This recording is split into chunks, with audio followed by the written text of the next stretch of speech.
Hello everyone, can you hear me?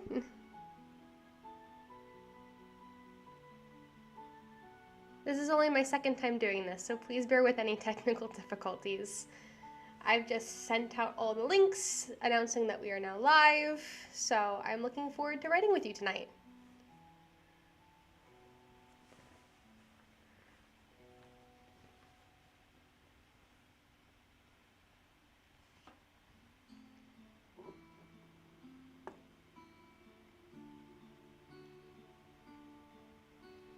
Can you all hear me okay?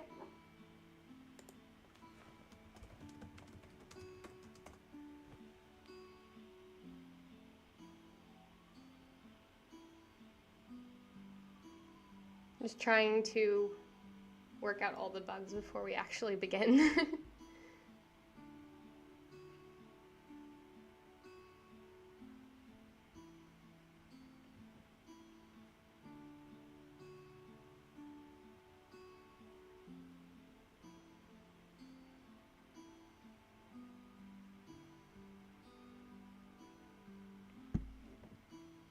Okay, awesome. You can hear me.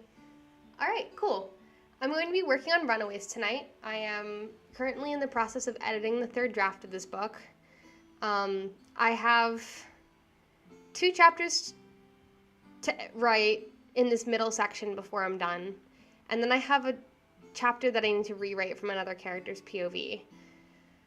But that shouldn't be too bad. And then after that, I'm back onto like the easy rewrite part where the old draft is legit and I don't need to now add like 6 more chapters to the middle of this book anymore. So I'm looking forward to being done with that.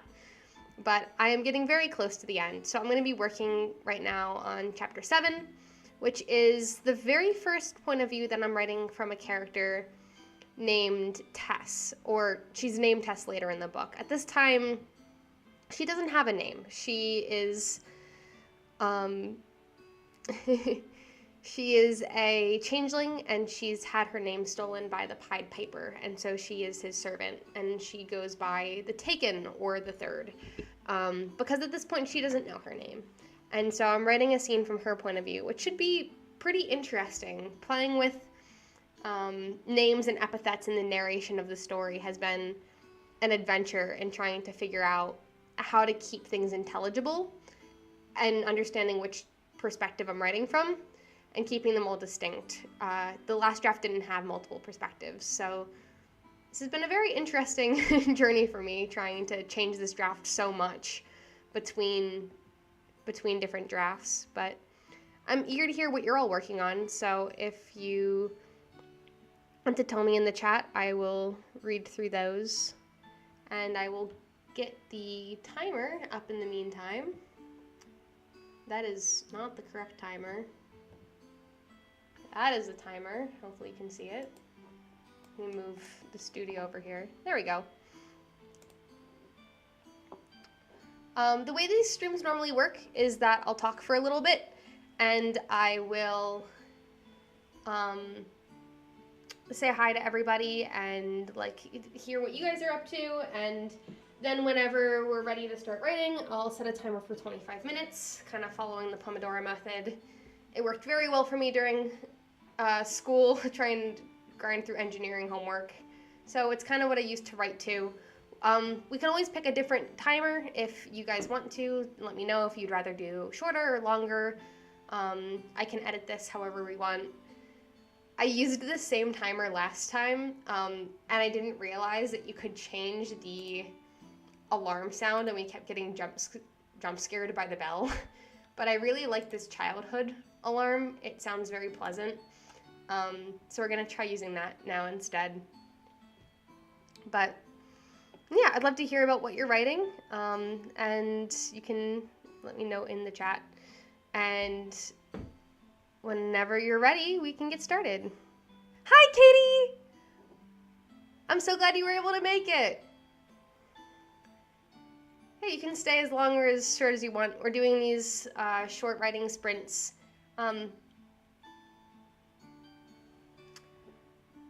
Ooh, short stories are fun. I used to do, before hiatus and graduation and all of my insanity this year, I used to do short stories every 3 months for my mailing list, and it was a lot of fun. It was a really good writing practice because I got to do something really weird with each one. You only have to commit for a couple of pages, so you can commit to doing something weird for a couple of pages, and it was a really good writing exercise to stretch my writing skills. So I hope you have fun with that.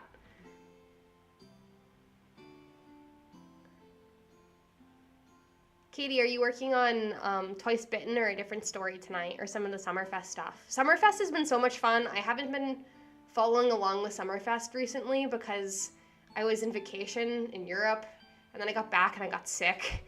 And now I'm better, but it's been a busy couple weeks, so I'm trying to catch up on all of the Summerfest things. Aw, guardian dogs and sheep. That's so cute. Hopefully it's cute. Hopefully the sheep don't all get eaten by wolves. I don't know, maybe. You like writing horror. Guardian dogs are so good, though. I love collies. They're so high energy. Oh, this is so exciting. There's so many people here. There's 4 people here, but that's a lot more. That's double what I had last time. So thank you all for coming. This is so exciting. All right, if we're ready to get started, I can start the timer.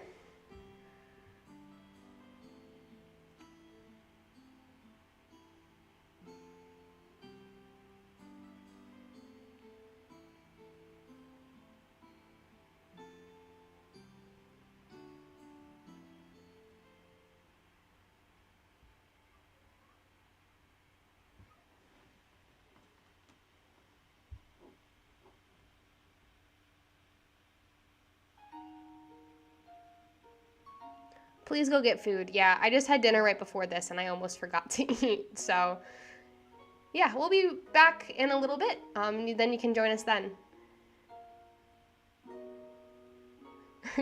Yeah, also sleep is important. So, yeah, you don't have to stay that long if you don't want to, but I'm glad you were able to come for as long as you could.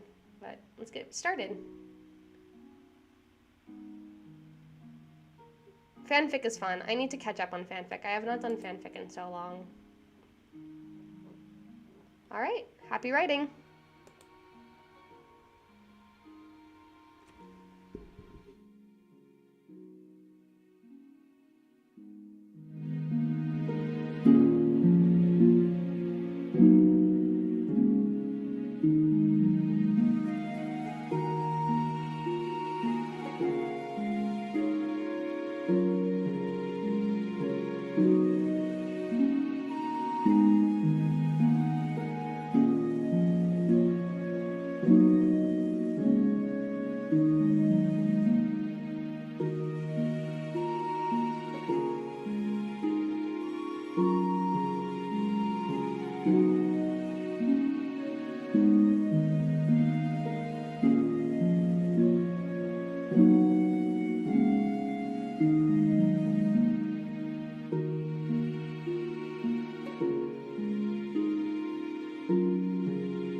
Hello, how are we all doing?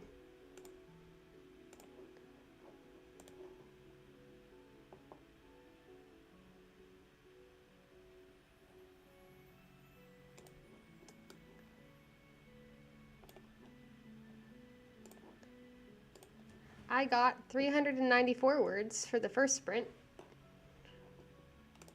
Why did that glitch out? Yeah, I got 394 words for the first sprint. This chapter is going pretty well so far. Because it's from the Taken's point of view, I get to write the Piper being truly sinister.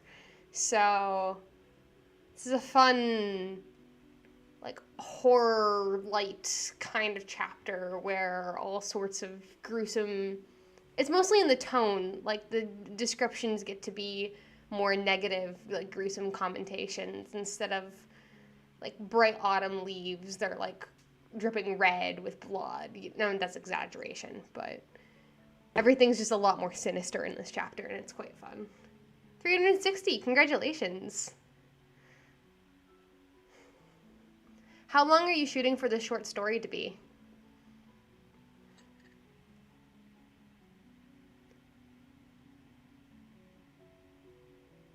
$823 words. That's awesome, Katie. You're superhuman with how fast you write. I don't know how you... I know it's just practice, but at the same time, I don't know how you do it. This whole draft is a lot more sinister than the last one because so many of my beta readers were like, there needs to be more angst between the sisters and more, like, tension, and we need to see show, don't tell, the Piper being a bad guy. Like, we don't get what the big deal is with him. So I've added, like, 6 chapters of sibling angst and Piper being a bad guy. So we'll see how it goes. It's a very, very different book from the last draft, so I hope people still like it. Just as long as it needs to be as a good length for a story, I agree. Short stories have a lot of variation. I've seen short stories that are like 500 words, and I've seen short stories that are like 12,000 words. It's crazy.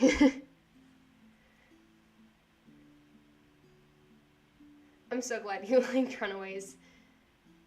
Yeah, I was hoping to have it out for beta readers by the end of this month, but it was so busy with everything going on with moving and vacation and everything. So now the goal is to have it done by the end of September, and I think that's going to be doable, especially with a couple more of these streams and getting my act together with a routine after work. But this is the first normal month I'm going to have since like April, so hopefully I'll be able to start getting into a routine. Are there any scenes you guys are looking forward to working on this evening?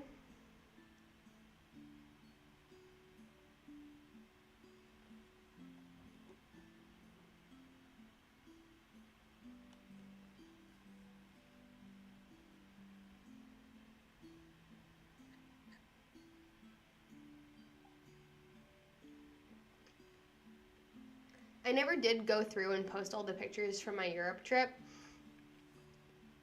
because I only took like 600, which sounds like a lot, but it's not, because my boyfriend took like over 2,000, and so did my sister and everyone else we went with. So I'm trying to collect all the best highlight reel pictures of the trip if I'm going to post them. And we have not gotten around to that yet. It's just been too much. So it was really great, though. I have another story idea for once Runaways is done that's basically Majora's Mask, but it's in Venice. Aww. Baby puppy wolf trying to fight the wolves. That's adorable. That's a very, like, David and Goliath kind of story. I'm excited to see how the short story goes out. We'll be going up on Patreon. I've been so behind on Patreon, but I need to catch up. I've been so behind on life in general, everything.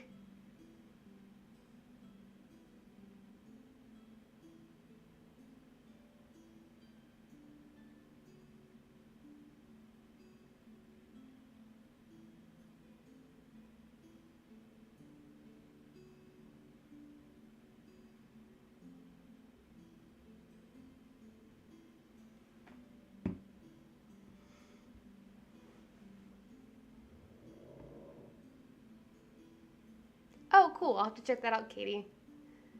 I really admire people who can pants their way through stories because I couldn't be me. I think it's very admirable if you're able to just come up with those kind of things on the fly and improv it. Improv is a skill I wish I had. I think it leads to a much more like fun, sometimes funny, dynamic sort of book. I've never been good at humor, or those really like off the wall like plot twist kind of things that make sense in retrospect, like when all the editing happens. But all my stuff is fairly like plotted out and formulaic. I even have a outline for this one chapter. It's only a couple bullet points, but it's a little outline nonetheless. So I wish you all the best with that. Yeah, I'll do the proper work in progress, like whip. You just call it work in progress or whip, or WIP. I don't know. I'll do a proper like story intro on Tumblr at some point. Basically, the premise is my boyfriend really likes Majora's Mask and the Zelda franchise, and we were walking around and seeing all the carnival masks, and he was like, "Oh, this could be a cool crossover story where it's like there's an evil mask that's controlling everything, and the apocalypse is going to happen, and you have to reset time every couple days." And I was like, wait a minute, don't say that. That's a new story idea. And so we sat down at some point and brainstormed like 4 pages of ideas. And I need to turn it into a plot. So, yeah, Casco Amontillado Majora's Mask retelling, I guess, is a work in progress that I now have sitting on the back burner. Yeah, no worries. We can start when you come back. It's always so nice when you know your characters well enough to kind of guess what they're going to do. Or trust them enough to take the reins.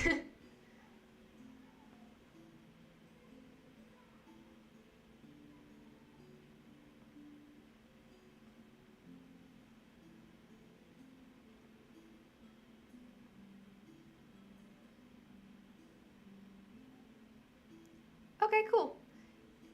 If we're all back and ready to go, and food has been had, I can start the next writing sprint if we're ready.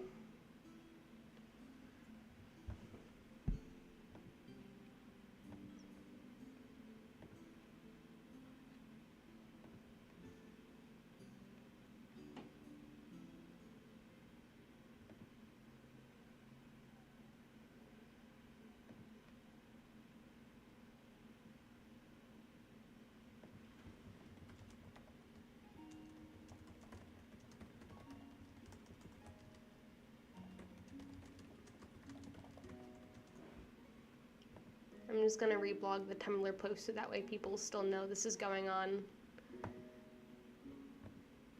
And if we're good to go, all right, I'll reset the timer. And also reset the screen on the streaming thingy so you can see the timer. That would be helpful. There we go.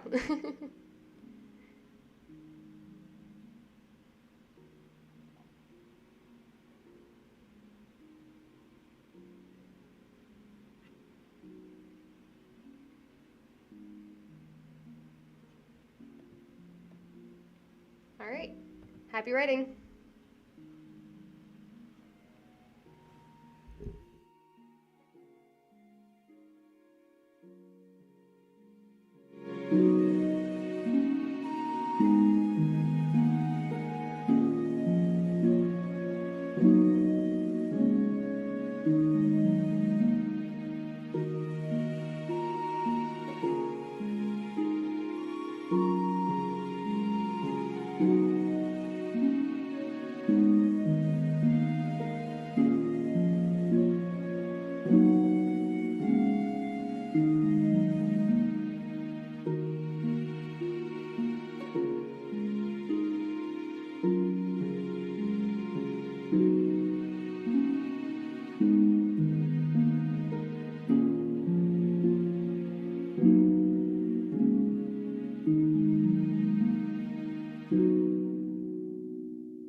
Hello there.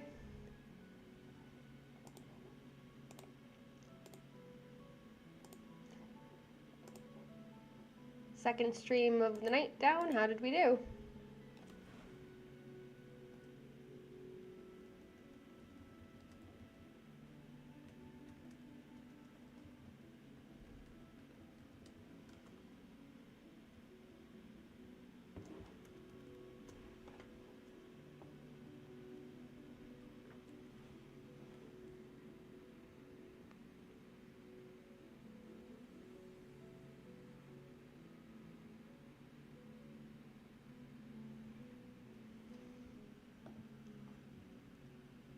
Wow! You did a lot more than me.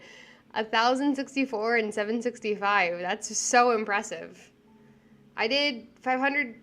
Wait, 394. I need a better way of tracking this. I did 385. So, keeping pretty consistent with last time. Sometimes removal is important too. That's still good. That makes sense. Worrying about canon takes up a lot of mental energy, but that makes 2 people writing werewolf stories tonight. That's very fun. Well, okay, Katie, I don't know if yours is a werewolf story or just a story with wolves in it. But Katie usually rates werewolves things.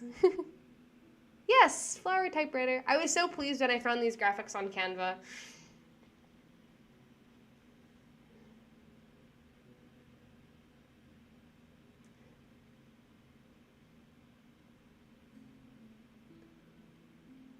I had so much fun looking for yellow flower writing related things that I could put together for all of my little graphics for YouTube. So this one will be recycled wherever I can use it because I really like it a lot.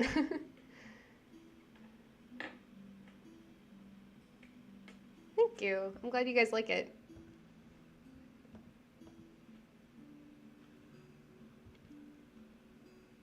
I recently moved into my very own apartment and I've gone crazy putting flowers all over the place. Flowers and leaf decorations in general.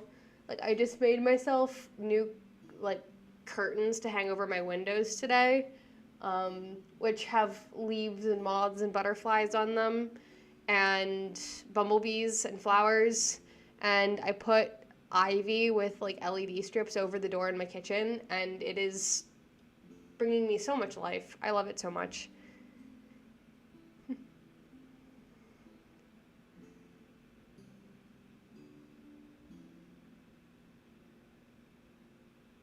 Oh no, keeping track of continuity is so hard.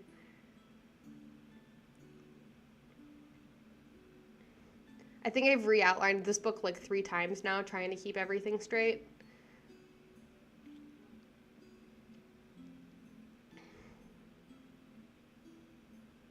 Yeah, I would love to see that GIF if you have it.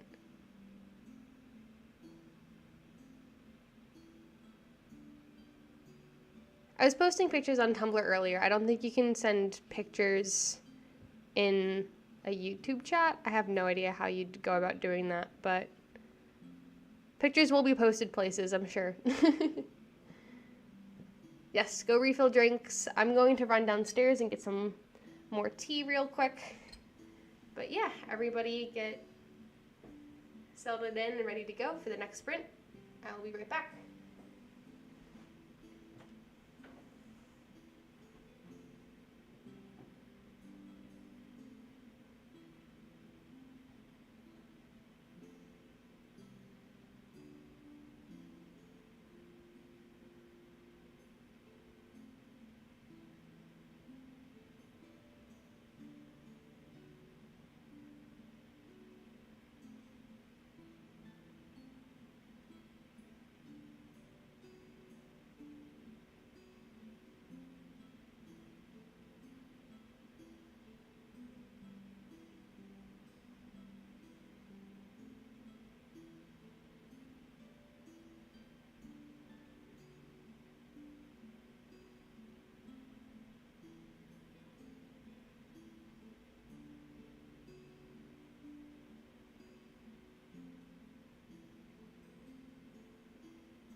I see somebody had to leave.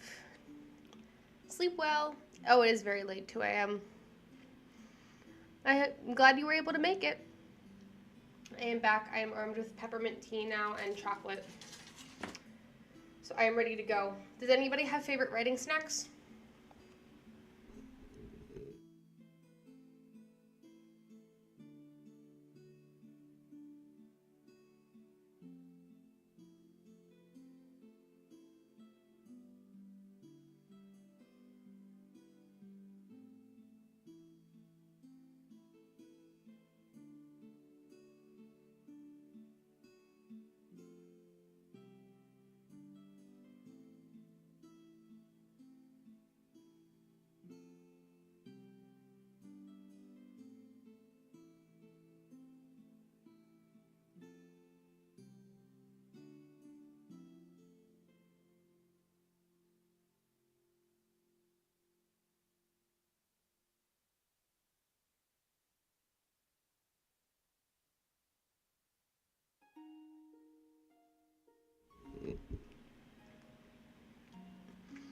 Peanut butter is a great writing snack.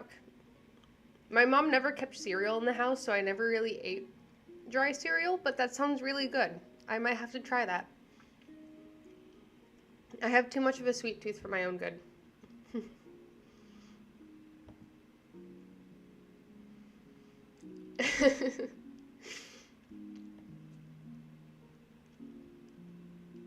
Alright, if we're ready to get started again, I will switch back over to the timer. And hit reset on that. Favorite line from the sprint? Ooh, I have a good one. This is sad to anybody who has the context of the story.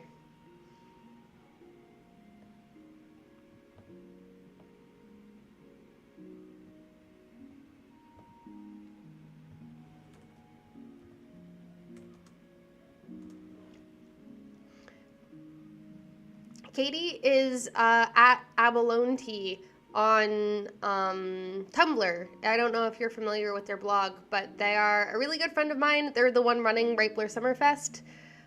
She's done Coal Town. She's done Sweetwater Writing Tales, I think.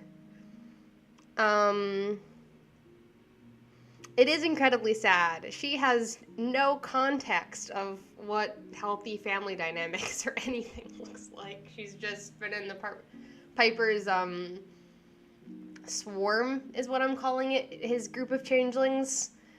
Changelings that displease him get turned into rats and added to the swarm. It's very, very dark, but yeah, they they don't get much exposure to the outside world, so the changelings don't know what sisters are. And so when Hannah shows up being like, I'm looking for my sister, or you're my sister, it doesn't have the weight behind it that you'd expect it to. And so they have to figure out a different way of connecting to her other than just being like, you're our sister, come back, because that means nothing to her. Hot Cheetos are great fuel. Are you working on D&D stuff right now?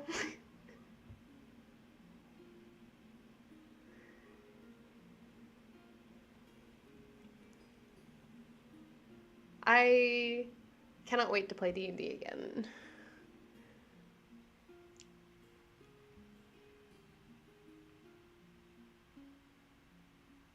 Yeah, this edition, all the additions to this version of the Draft of Runaways have just been more ways to make the sister sad. It's so bad. Cecilia and Hannah have a big argument through the middle section of the book whenever they're in the Seelie court. Because Hannah finds out that her third sister was taken and that, like, she has a human sister stuck in the Unseelie world. And she basically says, like, you're not my real sister, and Cecilia takes that very personally. Understandably so, but then Cecilia has a whole crisis of character about it as well, and it's just a bad time for both of them for, like, 4 chapters. But it makes their resolution and makeup a lot happier at the end, and then they're a stronger team when then they're trying to rescue the Taken. So I think it's a stronger story for all of the stuff that I changed and added to it, but it's also been so much work. Monologues. Ooh, villain monologue, PC monologue, or NPC? Monologues are fun. I'm very excited. Flower Child is also a very close friend of mine, so we're talking about D&D that we both play. So I am very excited to see what you come up with, and also terrified.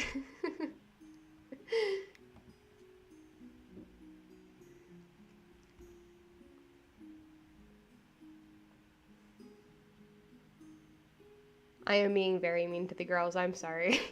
I'm excited for you to read the end product too. I want to see how your reactions change from the last draft that you beta read. It's going to be very fun for me. Maybe not fun for you, but fun for me.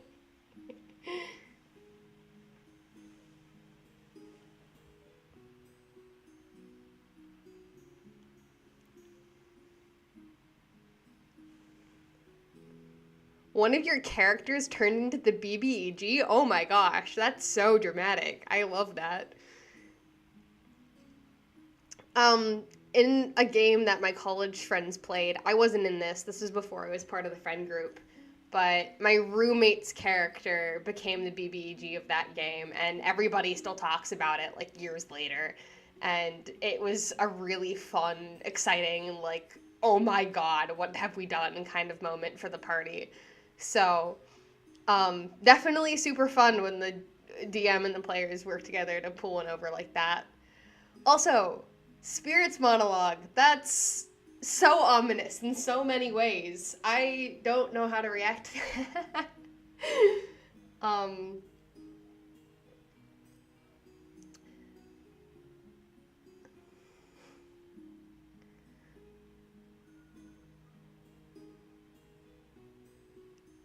I'm not surprised you tried to hit your brother over the head with a chair. I've also tried to hit my siblings over the head with chairs. Usually they were the ones hitting each other and I had to mediate, but it was insane.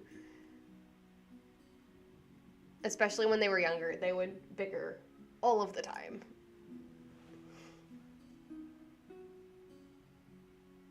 Katie, I would love to have you play D&D with us. That would be so much fun. Oh, for those who don't know, Flower Child is, I think I said this already, they're a real life friend of mine, but the game that they're talking about is Avatar: The Last Airbender themed. And I play, that's the character that Sora is in, and my Airbender character that I sometimes talk about on Tumblr. And Flower Child is our DM, and she is evil in the best kind of way, but there's so much pain.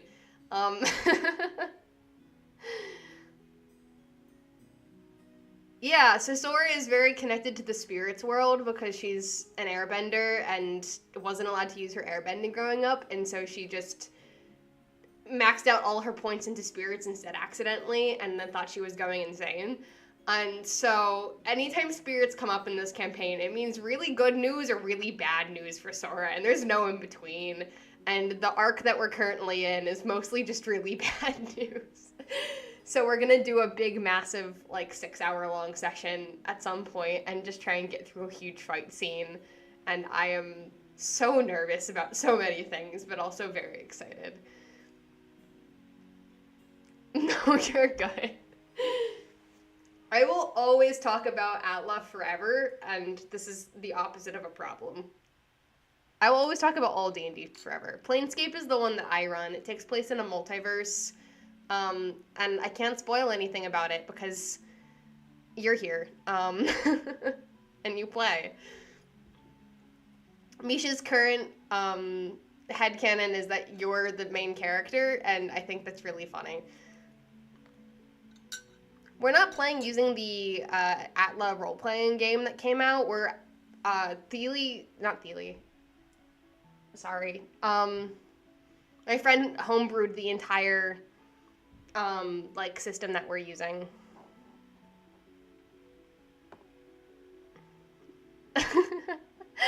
suspected that was the case.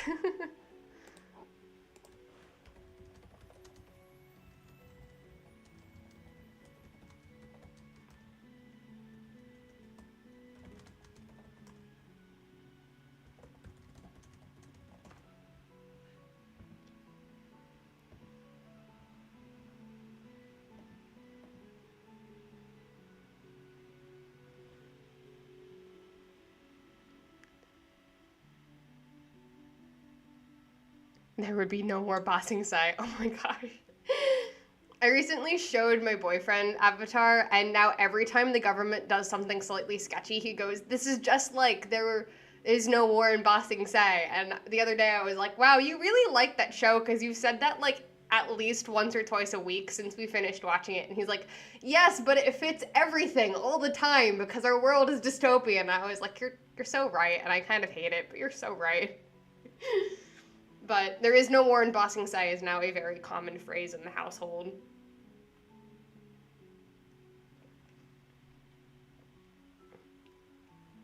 Iroh is great.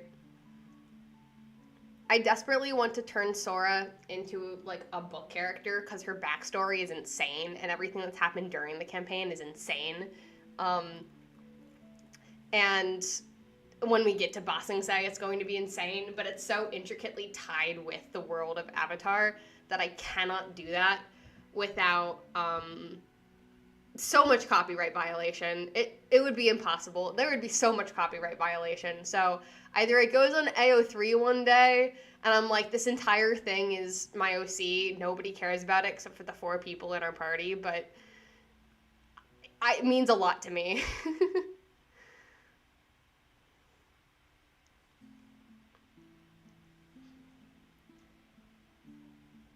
I've done a couple of different, like, short comics of moments in the game, and I've done a lot of art for Sora. She's one of my favorite characters to draw because, unlike most of my characters, which are tragically gravity-bound, Sora gets to fly around and do all kinds of cool flippy acrobatics when she's not fearing for her life, and so that means she's really dynamic and really fun to draw, and I get to draw. She wears a cloak, because of course she wears a cloak, and she can just make a gust of wind blowing her cloak in dramatically appropriate swishy styles for dramatic effect all of the time, and it makes her a lot of fun to draw. So I think I've drawn her more than any single one of my OCs, which is kind of insane, but also very funny, and she deserves the world because she's very fun. So I have a lot more drawing that I want to do now that I'm moved in and my tablet is out of the boxes and I have my desk set up. So you'll probably see a lot more art of her soon.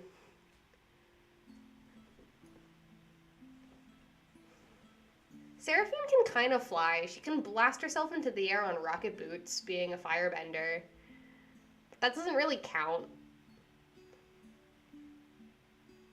She also has trauma, though. That's kind of a universal factor of the Avatar universe.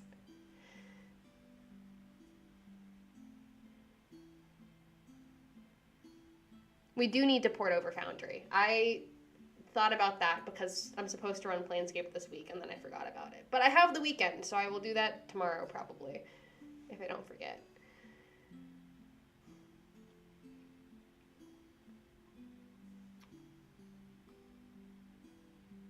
You should probably get back to writing. I'm sorry, the D&D conversation is very fun, but I think we all have work to do, and I don't want to keep Katie too long, because she said that she is busy later on, but hopefully we can fit in one more sprint for Katie. I'm pretty sure exists in Atla Universe translates to have trauma. So true. So true, bestie. There's one character in our universe that does not have trauma yet. His name is Cab. He is the son of the cabbage merchant. His whole shtick is that he does cabbage bending. He had a pet. The pet was a cabbage that had googly eyes on it. It was named Bidge. Bidge died tragically and horribly, and that is his trauma. That is Cab's entire motivation for doing anything in this game at this point, is avenging Bidge, and it's very funny. And he also summons wild creatures like a druid by tossing cabbages into the water, and then every creature in existence is like, you have the most delicious cabbages, and swarms to him, and then he can control them in battle. And we killed a BBEG that way. It's very funny. He is a Disney princess in everything but the official title, and he's so dumb and so funny, and I love him to death. We are on the third sprint. This will be the third sprint. I have done about 700 words. I think other people have done like over 1,000 in the last sprint. They're so inspiring. I do not have that kind of focus. But yeah, it's not a contest. It's mostly just a way of trying to encourage each other to actually sit down and get words done. We're not talking about D&D.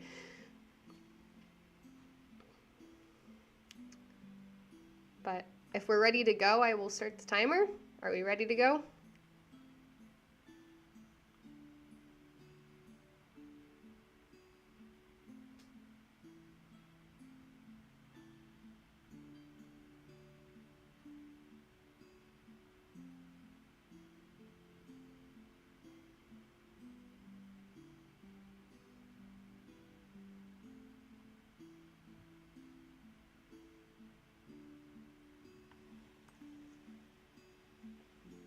ChatGPT is really good for D&D because mechanics are mechanics. I struggle so much with that for actual D&D. But yeah, hopefully you're able to get some good prep done. I am both excited and terrified to see what you come up with. Let's get started.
Hello.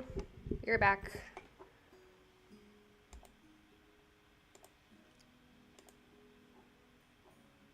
Let me see. Last time I made an Excel sheet to keep track of my word count, and I did not do that today. So I am doing funny maths, trying to keep track of what I've accomplished. So let me do that really quickly.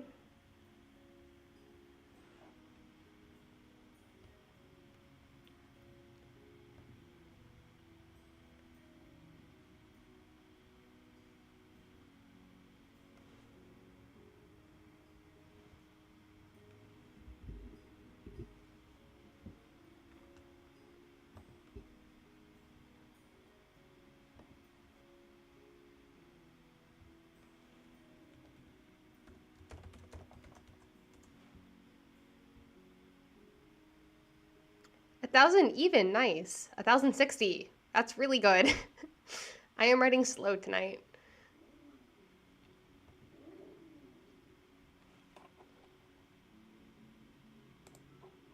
It's one of those nights where I've forgotten how the English language works, and so every 3 words is just me going into the thesaurus function in Microsoft Words and just being like, what's another word for fall? Stumble, trip. Like, I completely forgotten how to English. So not doing super great, but progress is progress all the same. It's always so bad when you make up a fantasy word and then you don't know how to spell the fantasy word that you invented. Names are even worse too, especially if you change a name midway through a story. I've been there. It's a bad time.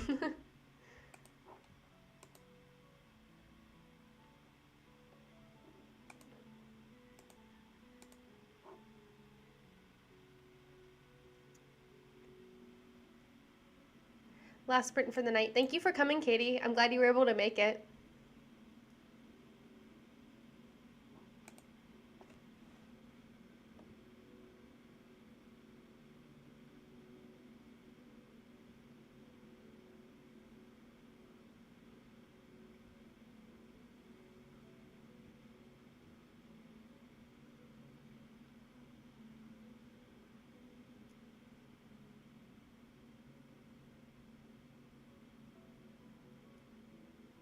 I think the best piece of writing advice I've ever seen for like conlanging stuff, or at least like mashing together syllables to make fantasy words, is always Google it, because you never know if it's accidentally a swear word in another language or the name of a major brand or something, and you don't want to accidentally get yourself in trouble. So always Google your things, or say them out loud before you actually put it into the story, because in Storge, there's 2 offenders for this. I named my villain Essel, spelled E-S-I-L, and didn't realize until much later when I was talking to a friend with her mom in the car, this is back in high school, that this villain's name sounds a lot like asshole if you say it too quickly, even though it's Essel and it's spelled nothing like asshole. It sounds very similar. It fits because he's the villain, but could have thought that one through better. And my other character's name is a Karen, spelled like this, Acheran, and it sounds like a Karen during the time when all of the Karen women, like angry white woman yelling at the "I want to speak to your manager at the grocery store" meme was like really popular, and I have so many regrets because I love a Karen's name. It looks cool, it suits him, but it sounds so bad when you say it out loud and you don't have the context for it. He's not a Karen at all. He's a very nice person, but always say your names out loud in front of somebody else so that way they can vibe check you.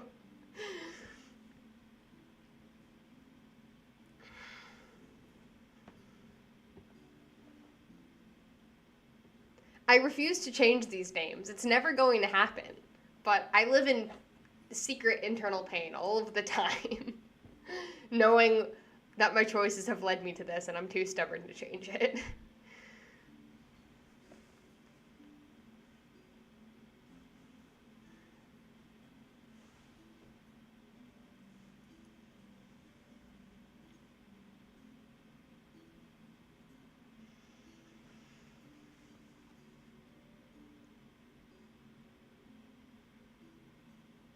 I can't change him. I just can't. Karen was low-key based off of some of Flower Child's idiosyncrasies, because we're old friends and we developed this book together. So atrocities such as eating whole coffee beans or just spoonfuls of coffee powder are fun things to put into a story. Oh, the placeholder names are the worst. I put them in like brackets so I can control search them, but there's always certain ones that get away, and it's a nightmare to proofread.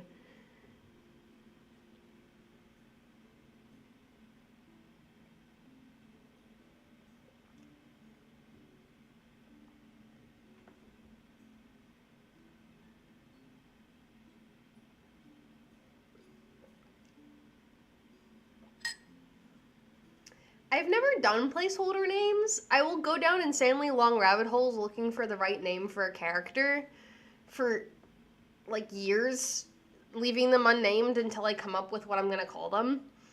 That's actually how the Runaways characters got named, because I had the human sister, the changeling sister, and then the third one that got taken. The third human sister that the changeling replaced. And so I just had them in my notes as H, C, and T for the longest time, so I could refer to them as that initial of human changeling taken. And then when I went to name them, I'm like, I have to keep these initials. There's no other option. And so that's how the girls got their names of Hannah, Cecilia, and Tess. Which is funny, because naming is such a big deal in this book, and that's the only thought process that went into them. There's more reasons behind it now, but that was originally it. Thank you so much for coming, Katie. I'm glad you were able to make it.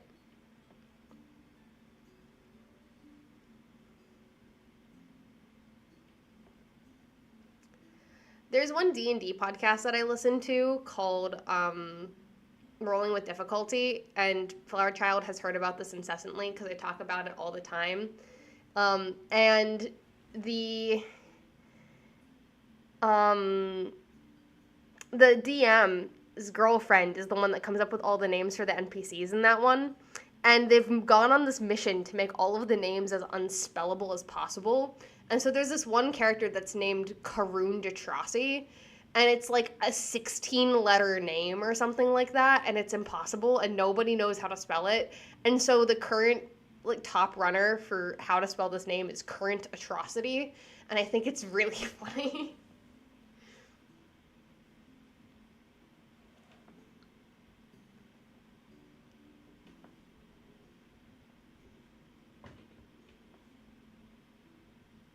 Thanks again for coming, Katie.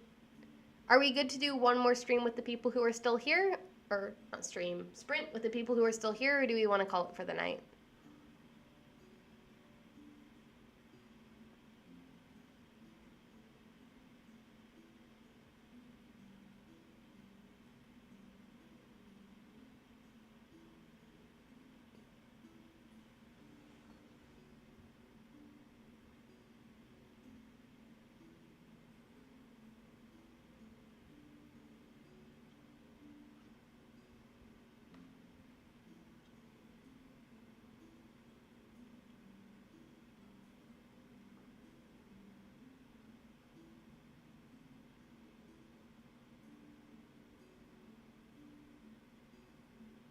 Okay, we can do one more. I think one more won't have me finishing this chapter, but it will have me to like the halfway point. And so I think that'll be maybe not the halfway point, but I think it'll be good to do one more sprint. So let me pull back up the timer.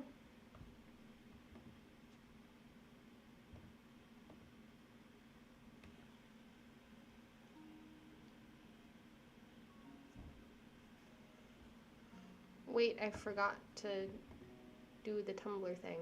Hold on, let me reblog that and then we can get started.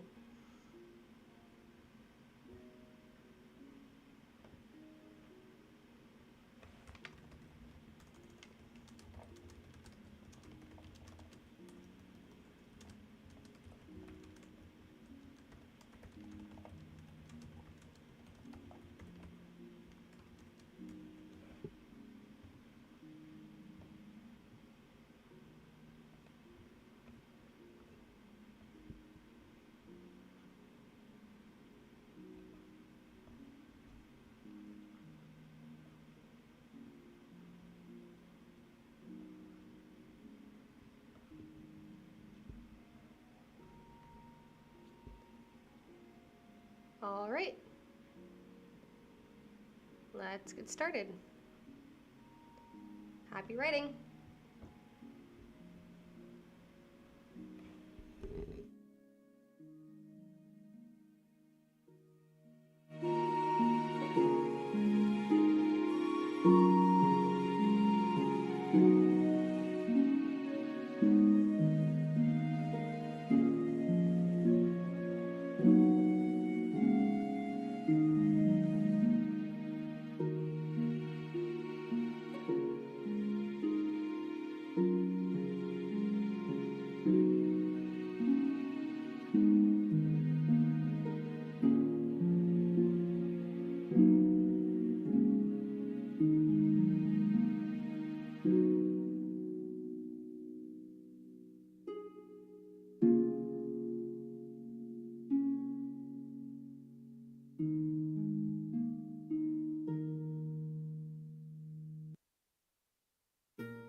let me do the math once again to see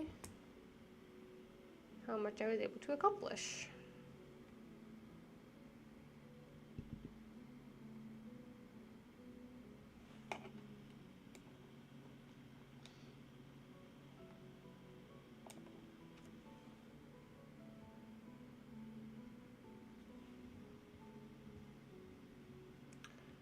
I got another 303 words.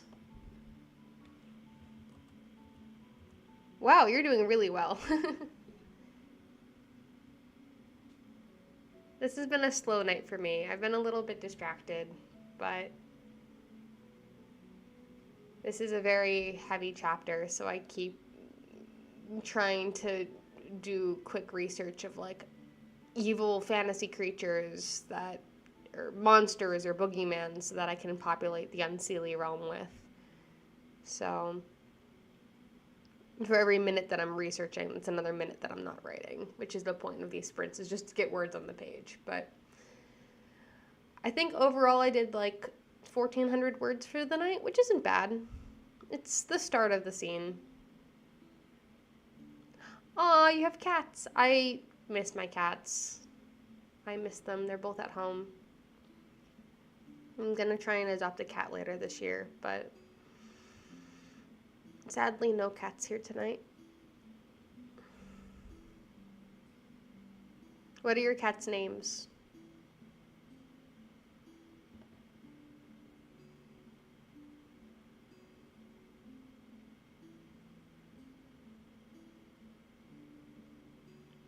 My cats are all gray, and one of them is a diluted calico.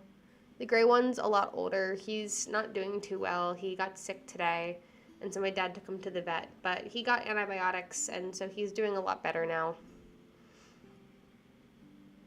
But I miss my cats.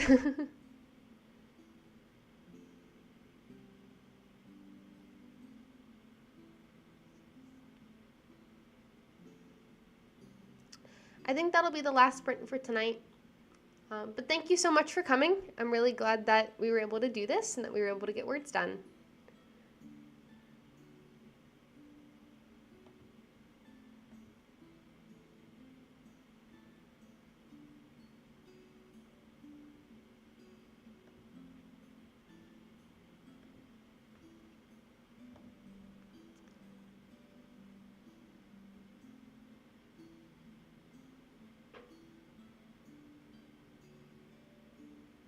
Aw, they all sound so cute. I love them.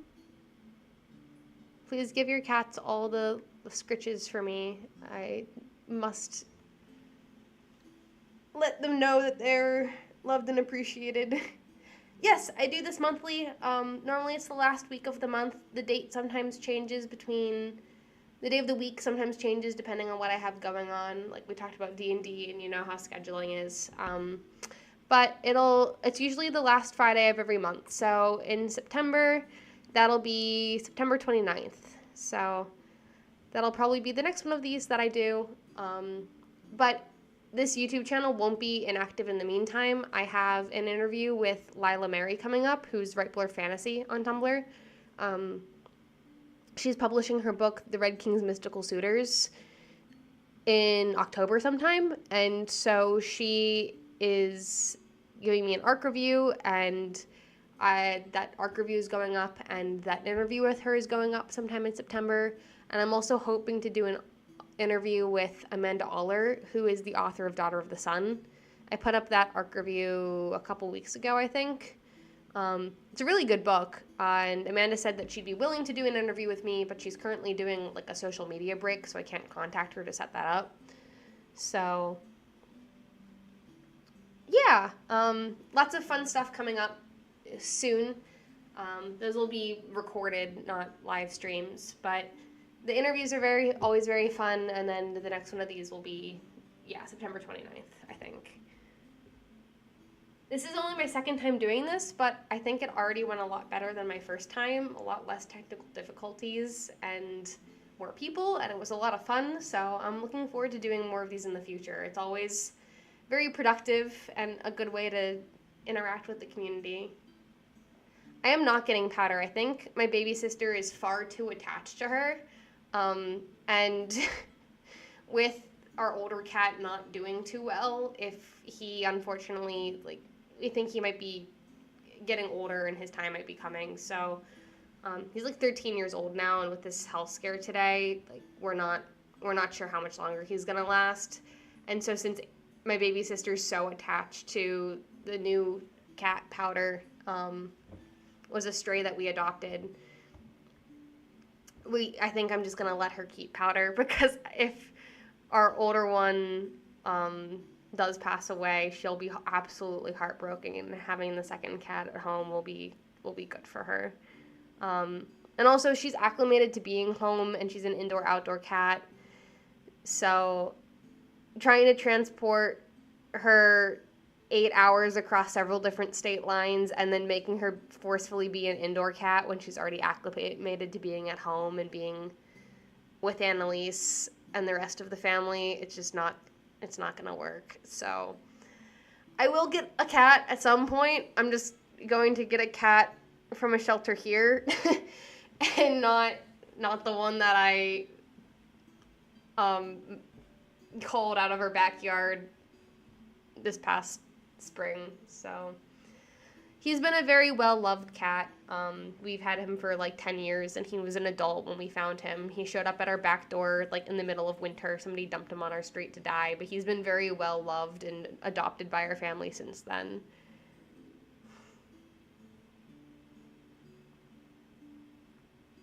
Aw. Yeah, cats definitely have, like, the name for it in our house is the most favorite human. We joke whichever bed that the cat is sleeping on that day, they're the most favorite human for the day. And so my dad always texts me pictures of our cat sleeping on his bed with the caption, like, MFH, most favorite human. It's like bragging rights. Smudge is a great name for a cat. I love that.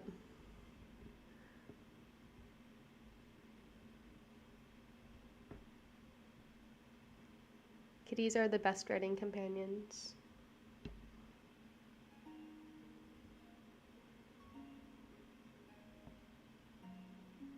I am getting scammed. Powder is my cat through and through. But Annalise would die of a broken heart if I tried to take her away, and I cannot kill my baby sister for a cat.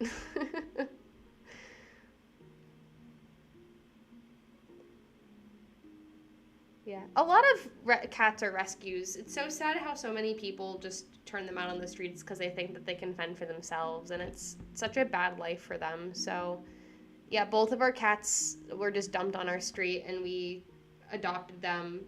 The older one came, like, on a winter night. It was below freezing, and he just meowed at our back door until we let him in. And the younger one, Powder, she showed up this past summer, and because it was summer and it wasn't desperate, she didn't want to come in originally, but I sat out back for like 2 hours in the dark, shaking a bowl of cat food and going pss, pss, pss, pss, into the night until she came in, and now she's thoroughly a part of the family. Aww. That's lovely how things work out. I'm glad that you were able to find Ace and take in Stray. That's very kind of you.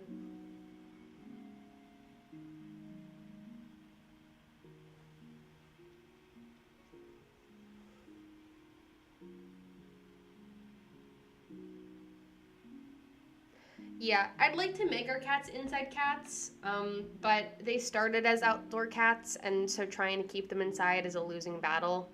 They'll just scratch at the screen door until we let them out. So they're indoor-outdoor. We always bring them inside at night, and make sure that they always come in and that they're safe, and we take them to the vet and everything. But they'll go around and do their rounds during the day and then come back in when we call them, which is nice. Whatever cat I get here would have to be an indoor cat because I'm in a townhome now and a apartment. Not an apartment complex, but like a little like residential neighborhood. but we're on a highway, kind of. The town here is very, like, built up and industrial, and so it would have to be an indoor cat, because if it got out, it'd get run over. So, yeah.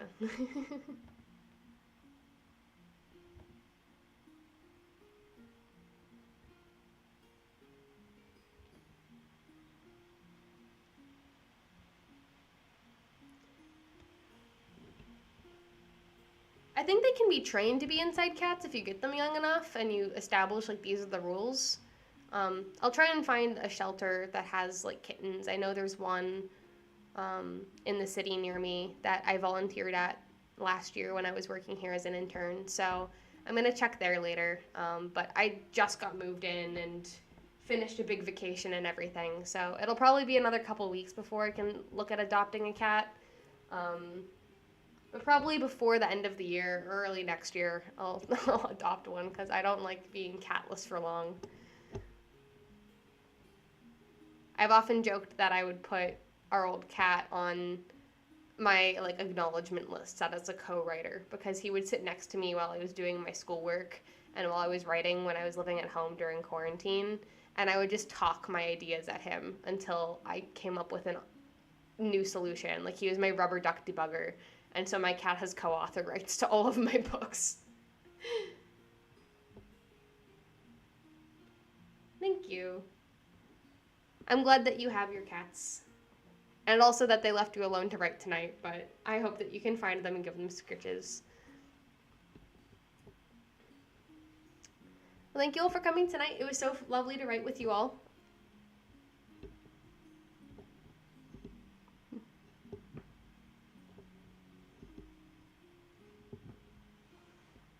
Dogs are also great. We never grew up with dogs, so I'm not as attached to them, but I do love dogs.